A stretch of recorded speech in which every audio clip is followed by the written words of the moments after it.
back to my channel, sports fans. Okay, let's get into this one right here. I was trying to put this out this morning, but a lot of stuff came up.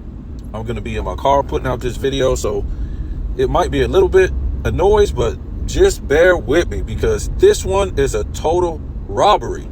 A robbery, right? Kind of like Michael Jordan's MVP season, or what he should have won the MVP in 1987. He should have won it, right? So he came back and put up even better numbers the next year. And we all know what happened in 88. He won all the awards. He swept all the awards, okay? So, look, to me, I've already did a video on this about Victor Wembanyama. You know, I think he's going to be like a top 3, top 5 player of all time when it's all said and done. Now, do I think his competition is going to be stiff as like the 80s or 90s? No, I can't. No, it's not going to be that. But what I like to do, I don't like to compare eras. I like to pull guys out of each era that were the best in those eras. I don't compare eras. I don't do that. Okay? And many people know my guys of each era in my top 5. It's Michael Jordan, 1, Wilt Chamberlain, Kareem, Bill Russell, and Magic. Okay? Now, truthfully, if Victor Wembanyama is going to be all that I think he's going to be, I'm going to have to take Magic Johnson out of my top 5 and put Victor Wembanyama in there, or I'm going to have to take Bill Russell out. One of these two, okay? That's what's going to happen. It's yet to be seen, but we'll see what happens. But look at this. Victor Wembanyama gets robbed of Defensive Player of the Year. And I said something about this on, some of these sports pages on Facebook. And one guy said, no, his defensive efficient rating was better. And I said, really? Are we talking about the Timberwolves or Rudy Gobert? Because even if it was, this isn't even close. This isn't even close when we look at steals and we look at blocks. This ain't even close, homie. This is not even close. It's not close. What are we talking about? It's not even close. And the fact that this man, Wembanyama, got reduced to 29 minutes a game is just nuts. And he still put up this whole stat line, but still was able to put up 3.6 blocks and 1.2 steals. What? This is nuts. That man, he should have got 2 Defensive Players of the Year for that, right? Because Pops wanted to tank. Because Pops messed up. This guy could have been in the MVP race, right? And he could have won it easily with the defensive numbers and the offensive numbers that he would have put up, right? When we think about if the man, he's a rookie. Let's first of all think about this. As a rookie, they did not stop Michael Jordan, Kareem Abdul-Jabbar, Magic Johnson, Wilt Chamberlain, Bill Russell, LeBron James, Luka Doncic. None of these people, none of these great players stop them from playing a lot of minutes. That's why you're a rookie. And this bullshit excuse that, we want to protect him, we don't want to get him hurt. What? Pops, come on, man. This is lame. This man just came from the Euro League, and he said his Plumbers League back at home is more skilled and tougher than the NBA in the United States. So what are we talking about? You tanked this man's rookie season. You still want rookie behind all that. And we already know what it was about. Clutch probably put some money in Pop's pocket, sit this man down, and don't let him get his stats. Because why? Because they don't want this overshadowing LeBron for the season. And it would have shattered what LeBron did his rookie season, and it really did. It did. Go back and look at LeBron's rookie season. He shattered LeBron's rookie season, but it would have made LeBron's rookie season look even more petty, right? And on top of that, they got the man running up and down the court, not even playing any style of basketball. It looked like they just playing pickup basketball. And it's supposed to be Pops, a guy who won 5 championships, went to 6 NBA finals, and you just got the guy running up and down the court. These guys aren't even playing any kind of style of ball. It was horrible. Even a lot of people called it out this year, what Pops was doing. I think he needed to retire. I mean, what we really missed was like a Wilt Chamberlain rookie performance from a center that we haven't seen from Wilt Chamberlain. And let me tell you what, this guy is going to be the most dominant center since Wilt Chamberlain. I'm trying to tell you, who is going to stop this dude? You know he's going to pack on more muscle, more beef next year. It's going to be over. This is what this man put up, and they had to limit his playing time. What are we talking about? What are we talking about? The NBA should be ashamed of itself. Ashamed of itself. Ashamed of itself. This man was playing pickup style basketball and still put up these numbers. Wow. And I don't want to hear no LeBron fans or none of these dudes from this era talk about how soft it is later on when this guy is breaking all kind of records, because this is the era that they made so LeBron could keep playing. This is the era. This is the weak NBA they made so LeBron could keep playing. And from what I heard, I think they're going to try to put defense back in there. Oh, yeah, they don't want nobody breaking LeBron's records, right? Wow, this is nuts. So almost had Rudy Gobert by 100 blocks. Almost, right? Almost had him by 100 blocks. What do you have him by? Over 30 steals. Rudy Gobert. That's supposed to be this. What's this? His fourth defensive player of the year? Huh. And Wemby outshined him? And we're talking about a defensive ratings? Defensive rating.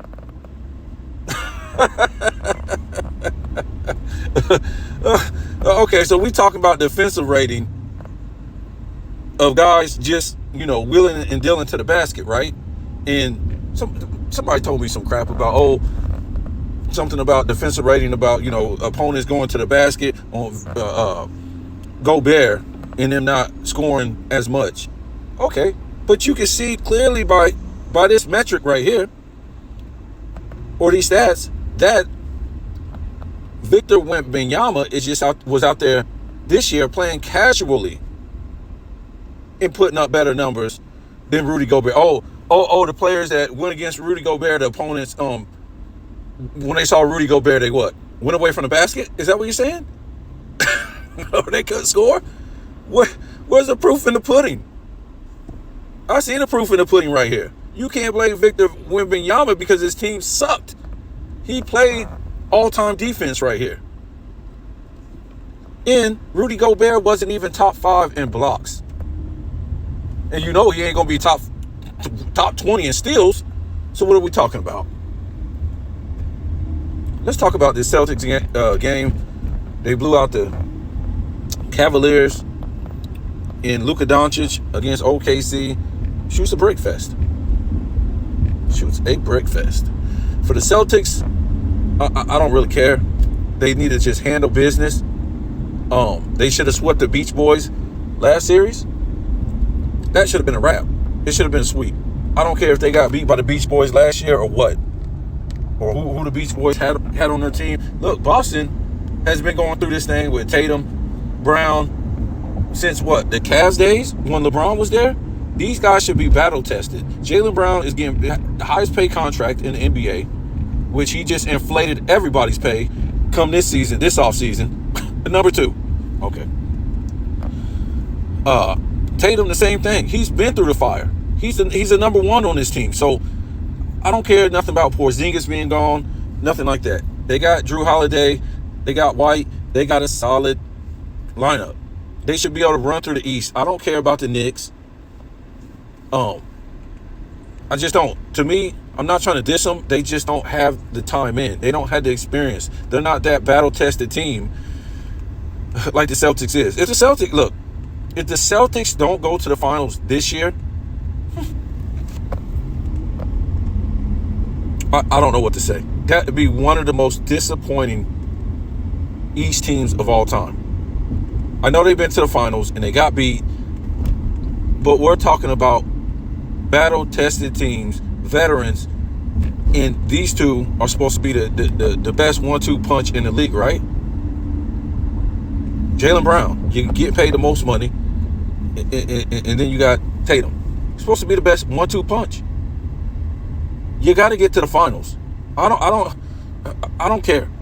I don't care about you playing the Cavs. The Cavs barely beat Orlando Magic. I was shocked. You let Orlando take you to Game 7? Wow. So the Celtics need to just go ahead. I'm not trying to say they're going to sweep, but they just need to handle business and get to the finals. I'm sick of them. They should have been coming out this East every year. Them or Milwaukee. And we already know Milwaukee, Lame Time and Greek Freak, the most disappointing duel in NBA history. It's not even close. They was the odds-on favorites to win the championship at the beginning of the year when they got that trade. It's a disappointment. I don't care about injuries. I watch 80s and 90s guys. They played until they couldn't walk no more. These guys don't get the benefit of the doubt of nothing. These guys don't even care. They'd rather be on vacation somewhere chilling. The Hardens, the PG-13s, the ADs, the LeBrons, the Kevin Durant's, all these guys rather be on vacation chilling. And Dame's been playing a long time too. So the Celtics just need to go ahead and do it. I don't really have nothing to say about these guys. It should be finals or bust every year. They've been through this. It's not, they're young, man. They were playing LeBron when they was young. That's why they lost. They ain't young no more.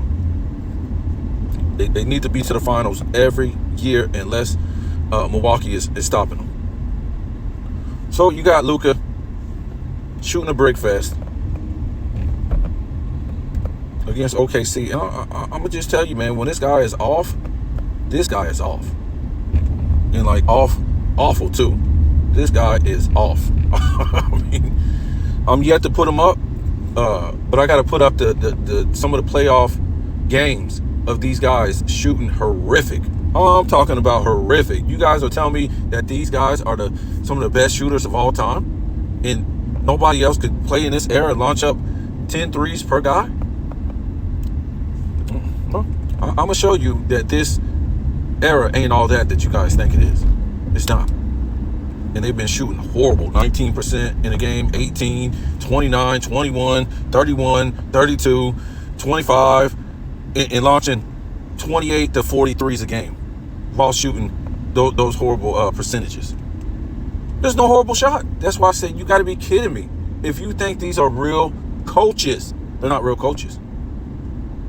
These aren't real coaches because this ain't real positional basketball.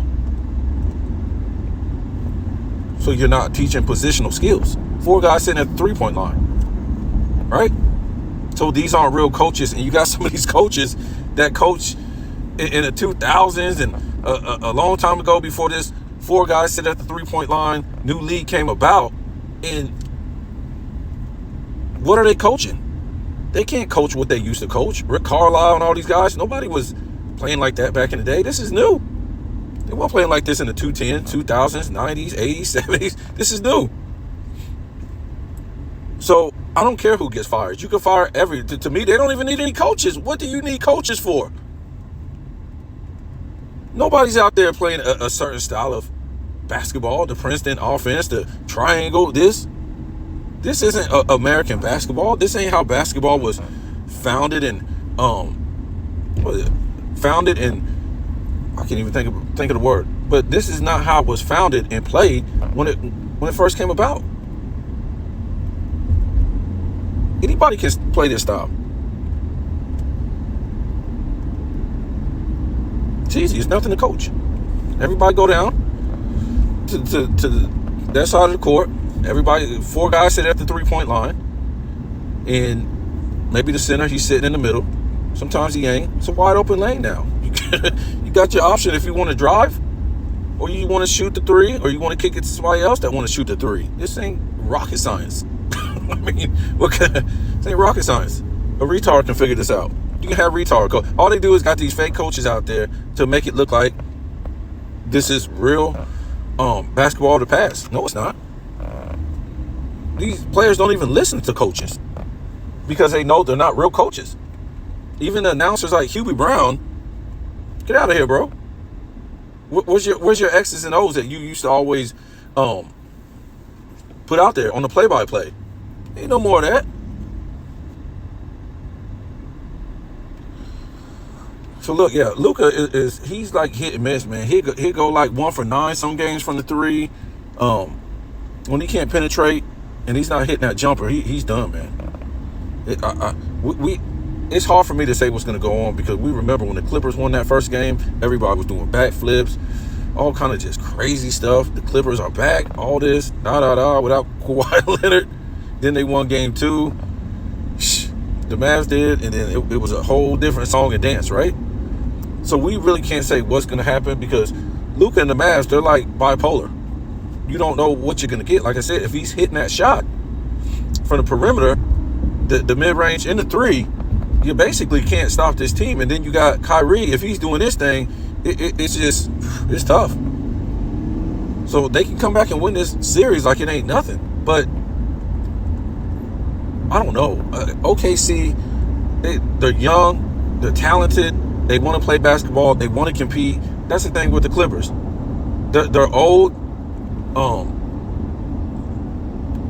They were talented, but they didn't really want to compete, right? It's not like when James Harden was young, or Russell Westbrook was young, or PG-13 was young, or Kawhi was young. You get like a different effort, So this is a different team that the Mavs is playing, and for the most part, they all got younger legs than the Mavs. So this is going to be a close one. I don't see OKC winning this series. I just don't. Luka, he doesn't play any defense. At times he's not real disciplined about playing basketball and taking a lot of bad shots. He takes a lot of bad shots that really hurts his team. SGA, he don't take a lot of bad shots, and they're real deep. I mean, so I look for OKC to win this one, and I don't know who they're going to play. Maybe I won't say the Timberwolves yet, because let me say this. Denver's going to have to dig deep and do what champions do. So you can't count them out, not yet, until they're down 0-3, because there's teams that came back from an 0-2 hole, but they're going back to Minnesota.